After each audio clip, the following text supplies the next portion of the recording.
আজকে আমি রান্না করছি চিংড়ি ছাড়া এঁচোড়। যেহেতু এখন এঁচোড়ের সিজন চলছে, আমি এইভাবে বানিয়েছিলাম। তোমরাও এই প্রসেসে বানাবে, ভালো লাগবে আশা করছি।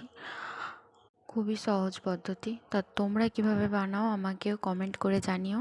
প্রথমে আমি তেলে এঁচোড়গুলো দিয়ে আলুটাও দিয়েছি, ভালো করে নাড়াচাড়া করে নিচ্ছি। তারপরে মশলাগুলো আমি দেখো কেটে কুটে রেখেছি একপাশে। কড়াইতে তেল দিয়ে তেজপাতা, গোটা গরম মশলা দিয়ে দিতে হবে। তারপর পেঁয়াজ, পরপর রসুন, আদা, ওই যে কাঁচা লঙ্কা, কাঁচা পাকা লঙ্কা রেখেছিলাম সেটাও দিয়ে দিতে হবে। ভালো করে নাড়াচাড়া করে নিয়ে অল্প একটু লঙ্কার গুঁড়ি আমি দিয়েছিলাম কালারের জন্য, কাশ্মীরি লঙ্কার গুঁড়ি দিয়েছিলাম আমি।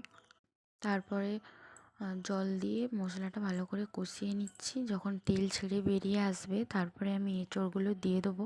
ভালো করে নাড়াচাড়া করে নিয়ে একটু গামাখা ঝোল রেখে নামিয়ে নিলেই আমাদের রেডি হয়ে যাবে এঁচোড়ের ঝোল চিংড়ি ছাড়া।